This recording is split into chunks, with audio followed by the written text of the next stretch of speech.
This is another one in our series of interviews where we're going around the country talking to some really wonderful, dedicated people who are fighting to regain our sovereignty and our democracy that's been taken away from us by the European Union. Today we're in Christchurch, and this is the Priory Church, and wonderful, wonderful Saxon church. Now this church has stood here, and it's seen our country being invaded several times. It's stood here while we've defended our country against the invader, and it stood solid. To me, it's the epitome of all that's British, all that we're fighting for. But now we're under attack again, and we're under attack now from a very subversive and a very sly foe. And they are trying to take everything we have. They want our nationality, our sovereignty. They want our democracy. You name it, they don't want us as a nation to exist anymore. So we're going to speak in a minute to somebody who will tell us what we can do about it. And we are going to hopefully learn something that will help you to make up your mind about whether you want to help us or not, because we need your help. As we have been going around the country, there's one question that we've had from all corners, everybody's asking, and that is, what actually can we do about this? We know it's going on, we're worried about it, but what can we do? Well, I've got somebody with me today who can tell you exactly what to do about it, and that's Malcolm Wood, and he's responsible for running the United Kingdom Independence Party region of the South West. And I'll hand you right over to him, and he will tell you such a lot you wouldn't believe. Okay, over to you, Malcolm. Thank you, Fran. Good afternoon, everybody. It's a pleasure to be talking to you from this beautiful Christchurch Priory. It's a bit of old England, going right back to Saxon times. But I'm here, first of all, to tell you a little bit about what we think has gone wrong with this country of ours, and secondly, what we in the UK Independence Party are going to do about it. I've been very interested in the subject of the EU, the European Union, and its effect on this country for many, many years. And I've spent the last 12 years trying to do something about it. And what I'm trying to do is to extract the United Kingdom from the European Union. And to do that, I'm working as part of the UK Independence Party. But let's just talk a little bit about what's going wrong, because it's a wider subject than just the European Union. I don't think it would be too strong to say that for many years now, we, the British, have been ruled by people who hate us. Does that seem a little extreme? Well, let's examine a few of the things that have been happening. Let's have a look at how the institutions of this country have been undermined. Now, some of you will know more about this country than others, but you're probably aware that we do certain things quite well. There are certain institutions we have which I think we're rightly proud of. One of those is the monarchy, for instance. We're very proud of our monarchy.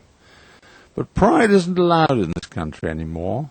So if we're proud of our monarchy, the monarchy must be undermined. We're proud of our British Armed Services. So if we're proud of the British Armed Services, they have to be undermined. Let me give you a quote from many years ago to explain what I'm talking about. This is a quote by a gentleman called Cicero, and he made the quote in the year 42 BC. Now, I'm going to have to find my glasses because it's too small for me to read. Here we go. Cicero said this when he was talking to the Senate in Rome in 42 BC. A nation can survive its fools and even the ambitious, but it cannot survive treason from within. An enemy at the gates is less formidable, for he is known and carries his banners openly. But the traitor moves amongst those gates freely, his sly whispers rustling through the alleys, heard in the very halls of government itself. For the traitor appears not as a traitor. He speaks with accents familiar to his victims. He wears their face and garments, and he appeals to the baseness that lies deep in the hearts of all men. He rots the soul of a nation. He works secretly and alone in the night to undermine the pillars of a city. He infects the body politic so that it can no longer resist. A murderer is less to be feared. Now, what I'm describing to you here is a situation in which my own country has been undermined by its own political leaders for many years now. Basically since the demise, the political assassination of Margaret Thatcher. She did believe in this country. No one since has. And we actually have a situation in which all of our larger three main political parties are anti-British. And we were talking about how the armed services had been undermined. And we were talking about how the monarchy is undermined. We could talk about all sorts of other things. Recently, it was decided that the University of Oxford, another institution of which we're proud, can no longer freely select the students into their colleges. We could talk about the British legal system, the common law, which has been spread right throughout the English-speaking world. We are now going to lose that common law. I think it's at the 22nd of September, this government is going to make a decision as to whether to accept justice and home affairs as dictated by the European Union. That will mean that we will no longer have trial by jury. That will mean we will no longer have habeas corpus, the thing that stops us being locked up at the whim of politicians. We'll no longer have the rule that says that a man once acquitted cannot be tried again for the same crime. All these things are going to give way to what is called Code Napoleon. On the continent of Europe, one can be locked up for months, even years on end without charge. I have a friend who was locked up in Spain for 51 weeks, and he was released without charge, mainly because he went on hunger strike.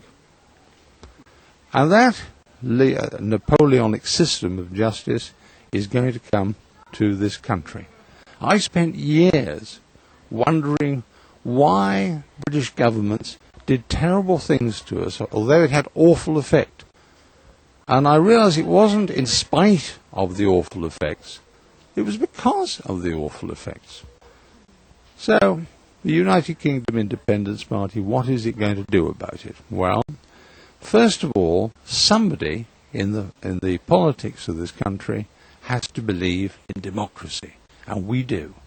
We believe in the right of the people to hire and to fire the people who govern them. There's two wonderful effects from that. The first one is one can get rid of the brutes. But the second effect is that they know we can. And that concentrates the mind wonderfully if you're working towards your parliamentary question. Oh, by the way, one of the other institutions for which we're known around the world is in fact our Westminster Parliament. But that Westminster Parliament now is a toothless institution. 70-odd% of our laws are passed now by unelected, unaccountable, unfireable bureaucrats in Brussels. Now, somebody has coined a wonderful new phrase to describe this. They're talking about the post-democratic era. The post-democratic era.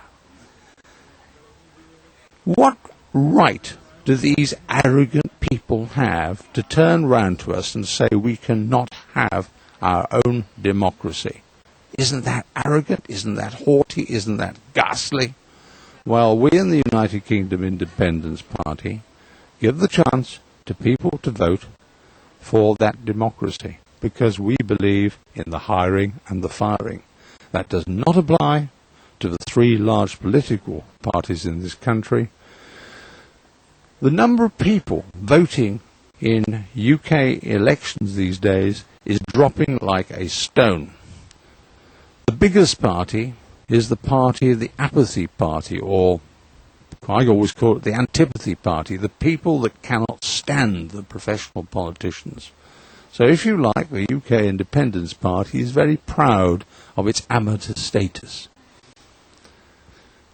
Now we will win, we will gain our freedoms back from the European Union, and we will get back to an uncorrupt society. I'll give you one other little quote. It's from one of my favourite poets, a man called Rudyard Kipling. And it's very appropriate for where we're speaking today, because this priory goes back to Saxon times.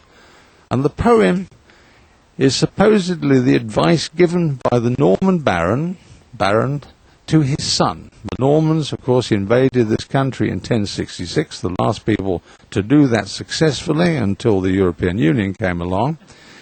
And the following advice was given by the father. He said to his son, "The Saxon is not like the Norman. His manners are not so polite, but he never means anything serious until he talks about justice and right. When he stands like an ox in a furrow, with his sullen set eyes on your own, and grumbles, 'This isn't fair dealing, my son, leave the Saxon alone.'"